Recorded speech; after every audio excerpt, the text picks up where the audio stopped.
नारद जी ये मुंह लटकाए कहां घूम रहे हैं, तुम्हारा क्या चला गया? तुम तो साधु महात्मा आदमी, अपने लिए रहने के लिए एक झोपड़ी भी नहीं बनाई, और तुम क्यों मुंह लटकाए जैसे काऊ ने तुम्हारी चोरी कर ली हो किसी ने, इसलिए मुंह लटका करके घूम रहे हो। और कहां से आ रहे?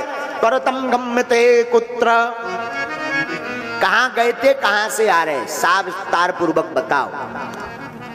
नारद जी बोले भगवान भाइयों, हम इस मृत्यु लोक में, इस लोक का नाम है मृत्यु लोक। क्या नाम है बोलो?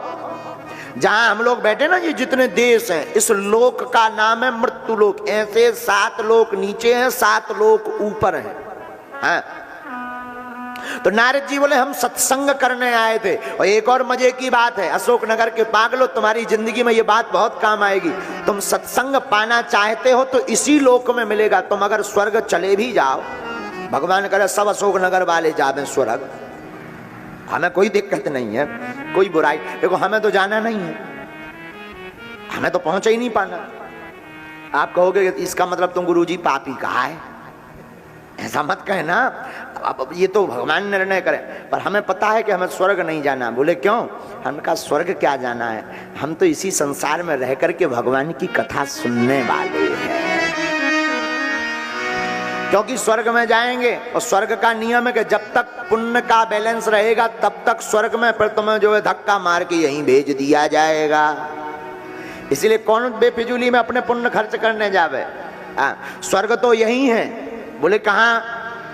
श्री जमुना जी का तट हो, यमुना का बंसीवट हो, मेरा सांवरा निकट हो, जब प्राण तन से निकले, मेरा सांवरा निकट हो, जब प्राण तन से निकले। तो हमारी बुद्धि कहती है वृंदावन हो, यमुना का तट हो, कन्हैया की याद की मूर्ति आंखों के सामने हो, साधुओं का संग हो, गुरु का चरण हो, सनातन की उमंग हो, यही जीते जागते कलयुग में स्वर्ग है। यही जीते जागते। जिस सज्जन को माता पिता गुरु की सेवा करने का मौका मिलता है, वो जीते जागते स्वर्ग में ही आनंद लेता है। हाँ,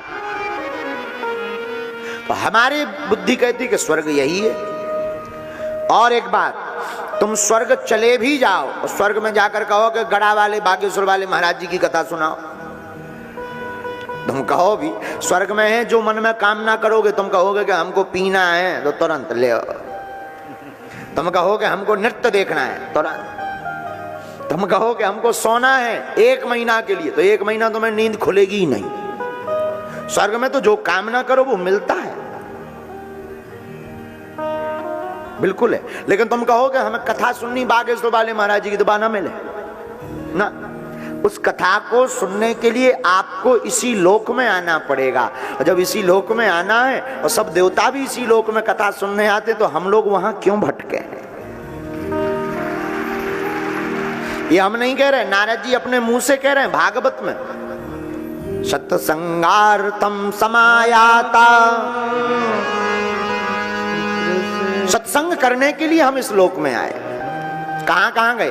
पुष्करम चा प्रयागम चा, काशीम गोदावरीम तथा हरिक्षेत्रम कुरुक्षेत्रम श्रीरंगम सेतु बंधनम एवं आदेशु तीर्थेषु भ्रममाण इतस्ततः, सब जगह गए। नारद जी कहते हैं कलयुग का ऐसा प्रभाव पड़ा कि कहीं पर भी सत्संग नहीं मिला। अच्छा, हाँ, मृत्यु लोक में बहुत जगह गए, सत्संग नहीं मिला। अरे साधुओं के पास जाते, बोले महाराज साधुओं के पास गए तो पाखंड निरता संतो विरक्ता सा परिग्रह तरुणी प्रभुता गेहे श्याल को बुद्धिदायका कन्या विक्रयणो लोभात दंपति नाम चा कलकनम। बोले कलयुग में भी साधुओं की भी बड़ी दुर्दशा। बोले क्या दुर्दशा? बोले पहले के जमाने में साधु जितना फक्कड़ होता था उतना सिद्ध माना जाता था। आज के जमाने में साधु जितना वैभवशाली, गनर बनर, बंदूकें बढ़िया रखे हो, 40 50 500 100 200 गाड़ी रखे हो, ऊंचे लेवल को मानो जात, भले ही कुछ ना हो। हाँ, तो नारद जी कहते हम गए भी संतों के पास, लेकिन वहां भी सत्संग नहीं मिला। गृहस्थियों के पास जाते, महाराज गृहस्थ में भी गए तो कन्या विक्रयणो लोभा दंपति नाम च कलकनम। कलयुग में गृहस्थी भी बड़े विचित्र हो गए, अपनी बेटी को बेच करके रुपया कमाते हैं। कन्या विक्रयणो लोभा, और बेटी की कमाई को खाते हैं। जो गृहस्थी व्यक्ति अपनी पुत्री की कमाई को खाता है वो घोर नरक का भागीदारी होता है भैया, घोर नरक का। बोले कलयुग में बड़ी दुर्दशा, कलयुग में संबंध नहीं होते। बोले फिर? बोले पर कलयुग में तो बिजनेस होता है कि ये लड़का कितने में, बोले विवाह करना है तो 20 लाख लगेंगे, फलाने 15 बोल गए थे, 20 लगेंगे 20, और कोई 25 वाला आ जाए तो 20 बारी कैंसल शादी, 25 बारी तैयार। और बुरा मत मानना, हम इनके इसके बिल्कुल भी पक्ष में नहीं है। हम आपको ये कहना चाह रहे हैं संबंध समानता में बनाओ, जहां सब दोनों परिवार एक जैसे हो।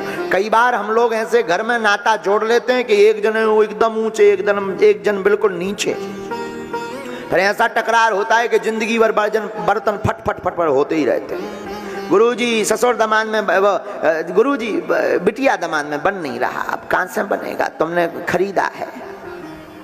जिंदगी भर लड़ाई होती रहती।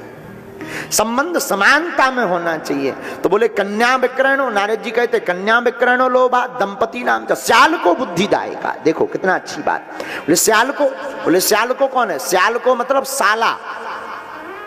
बोले कलयुग का ऐसा विचित्र प्रभाव, बचपन में तो माता पिता गुरु से पूछकर लोग काम करते हैं, लेकिन विवाह होने के बाद माता पिता की कोई पूछ नहीं। स्पेशल फोन ससुराल में साले साहब को लगाया जाता है। हाँ, अब हम ऐसा कर रहे हैं, गाड़ी ले रहे हैं तो लाल लेवे के ब्लैक, ठटरी के बड़े। माता पिता घर पे बैठे तब पूछ नहीं रहा, गुरुजी हैं तेरे, गुरुजी से आज्ञा नहीं ले रहा, साले साहब का फोन लगा। साले साहब का रिश्ता बुरा नहीं है, हम भी किसी के साले होंगे, ऐसी बात नहीं है, पर हमारे वृंदावन में कहावत है, दीवाल बिगाड़े आरो घर द्वार बिगाड़े सारो। इसीलिए श्याल को बुद्धिदायका। नारद जी बोले गृहस्थियों में भी बड़ी आफत है। तो भाई तुम कहाँ गए? बोले जब हमको कहीं पर भी सत्संग नहीं मिला तो श्रीधाम वृंदावन गए। बोलो वृंदावन बिहारी लाल की जय।